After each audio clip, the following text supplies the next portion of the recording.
ಮಿತ್ರ, ಪಾಕಿಸ್ತಾನದಲ್ಲಿ ಮುಸಲ್ಮಾನರಿಗೆ ನೆಮ್ಮದಿ ಇಲ್ಲ. ಯಾಕಂದ್ರೆ ಅಲ್ಲಿ ಅವರೇ ಬಡದಾಡೋದು.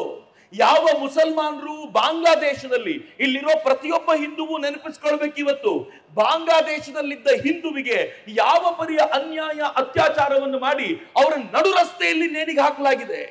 ಆದರೆ ಈ ದೇಶದಲ್ಲಿ ಮುಸಲ್ಮಾನರು ನಮ್ಮ ನಡುವೆ ಈ ದಿನ ಮೆರವಣಿಗೆ ತೆಗೆದುಕೊಂಡು ಹೋದ್ರೆ ನಾವು ನೋಡ್ತೀವಿ, ನಮ್ಗೆ ಖುಷಿ ಆದ್ರೆ ಅವ್ರ ಜೊತೆ ನಿಲ್ತೀವಿ, ಅಥವಾ ತುಂಬಾ ಕಿರಿಕಿರಿ ಆದ್ರೆ ಮನೆ ಒಳಗೆ ಹೋಗಿ ಟಿವಿ ಹಾಕೊಂಡು ಸುಮ್ಮನೆ ನಮ್ಮ ಪಾಡಿಗೆ ನಾವು ನೋಡ್ತಾ ಇರ್ತೀವಿ. ಆದ್ರೆ ನಾವು ಗಣೇಶನ ಮೆರವಣಿಗೆ ತೆಗೆದುಕೊಂಡು ಹೋಗ್ಬೇಕಾಗತ್ತೆ ಅಂತಂದ್ರೆ ಪೊಲೀಸರು ಮುಂದೆ ಲೆಟರ್ ಹಿಡ್ಕೊಂಡು ನಿಂತ್ಕೋಬೇಕಲ್ರಿ.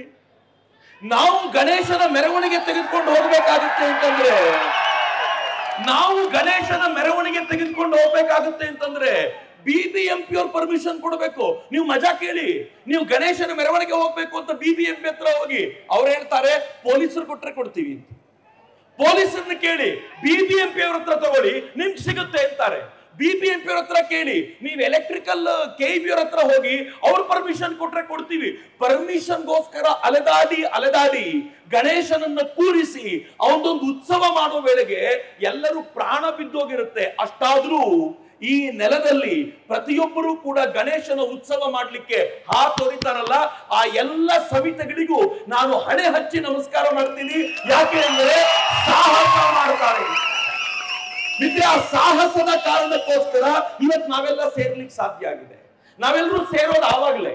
ಈ ನಾಡಿನಲ್ಲಿ ಪ್ರತಿ ಬಾರಿಯೂ ಆ ತರ ನಡೆಯುತ್ತೆ. ಆದ್ರೆ ದುರದೃಷ್ಟ, ಹಿಂದೂಗಳನ್ನ ತುಳಿಯುವಂತ ಪ್ರಯತ್ನ ಒಂದೆರಡು ನಡೀತಿಲ್ಲ.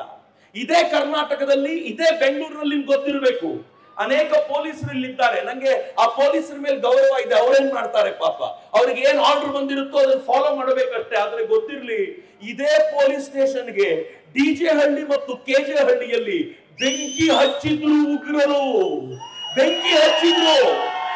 DJ ಹಳ್ಳಿಯಲ್ಲಿ ಕಾಂಗ್ರೆಸ್ಸಿನ ಶಾಸಕರ ಮನೆಯನ್ನ ಪುಡಿ ಮಾಡಿ ಪೊಲೀಸ್ ಸ್ಟೇಷನ್ಗೆ ಬೆಂಕಿ ಹಚ್ಚಲಾಗಿತ್ತಲ್ಲ, ಅವತ್ತಿದ್ದಂತ ಸರ್ಕಾರ ಏನು ಮಾಡ್ಲಿಕ್ಕಾಗಲಿಲ್ಲ.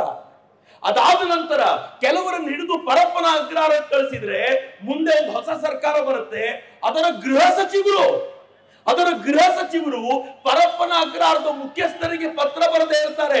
ಏನಂತ ಪತ್ರ ಬರೀತಾರೆ ಗೊತ್ತಾ? ಯಾರನ್ನ ಒಳಗಾಕಿರೋರು ಅನೇಕರು ಅಮಾಯಕರಿದ್ದಾರೆ, ರಿಪೋರ್ಟ್ ಹಾಕಿ ಅವ್ರನ್ನ ಬಿಡಿ ಅಂತ. ಯಾರು ಪೊಲೀಸ್ ಸ್ಟೇಷನ್ಗೆ ಬೆಂಕಿ ಹಚ್ಚಿದ್ರು ಅವರಿಗೆ ರಿಪೋರ್ಟ್ ಹಾಕಿ ಬಿಡಿ ಅಂತ.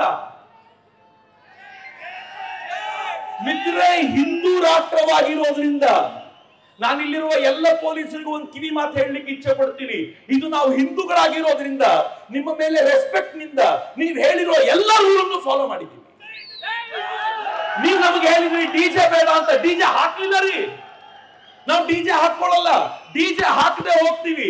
ಆದ್ರೆ ನಮ್ಗೆ ಗೊತ್ತಿದೆ, ಆ DJ ಏನ್ ಸೌಂಡ್ ಮಾಡುತ್ತೋ ಅದಕ್ಕಿಂತ 1000 ಪಟ್ಟು ಸೌಂಡ್ ಅನ್ನ DJಗಿಂತ 1000 ಪಟ್ಟು ಸೌಂಡ್ ಅನ್ನ, DJಗಿಂತ 1000 ಪಟ್ಟು ಉತ್ಸಾಹವನ್ನ ಹಿಂದೂ ತನ್ನ ಎದೆಯಿಂದ ಕೊಡಬಲ್ಲ. ಎಲ್ಲಿ ಕೊಡಿ ನೋಡೋಣ. ಜೈ ಶ್ರೀರಾಮ್, ಜೈ ಶ್ರೀರಾಮ್, ಜೈ ಶ್ರೀರಾಮ್. ಮಿತ್ರ, ಯಾವತ್ತು ಗಣೇಶನನ್ನ ಇವತ್ತು ಯಾರು ವಾಪಸ್ ಹೋಗ್ಲಿಕ್ಕಿಲ್ಲ. ಇಲ್ಲಿಂದಂತೂ ಬಹಳ ಅದ್ಭುತವಾದ ಯೋಜನೆ. ನಾನು ಬಂದಾಗ್ಲಿಂದ ಕೇಳಿದೆ, ಎಷ್ಟು ವರ್ಷದಿಂದ? ಕಳೆದ 13 ವರ್ಷದಿಂದ ಎಲ್ಲ ಗಣೇಶರನ್ನ ಒಂದು ಕಡೆ ಕರ್ಕೊಂಡು ಬಂದು ಒಂದೇ ಸಲ ವಿಸರ್ಜನೆ ಮಾಡೋದು. ಇಡೀ ದೇಶದಲ್ಲಿ ಹೀಗಾಗ್ಬೇಕು. ಎಲ್ಲ ಗಣೇಶನನ್ನ ಒಂದೇ ದಿನ ಬಿಡಬೇಕು.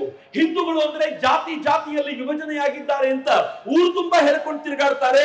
ಆದ್ರೆ ಇವತ್ತು ವಿಜಯನಗರದಲ್ಲಿ ಒಂದು ಜಾತಿಯಲ್ಲ, ಎಲ್ಲ ಜಾತಿಗಳು ಒಟ್ಟಾಗಿ ಇಲ್ಲಿ ಯಾರು ಸೇರಿದ್ದಾರೆ ಅಂತ ಕೇಳಿ. ಇಲ್ಲಿ ಯಾರು ಸೇರಿದ್ದಾರೆ ಅಂದ್ರೆ ಯಾವುದೋ ಒಂದು ಜಾತಿಯವರು ಸೇರಲಿಲ್ಲ, ಇಡೀ ಹಿಂದೂ ಸಮಾಜ ಒಟ್ಟಾಗಿ ಗಣಪತಿ ಬಪ್ಪ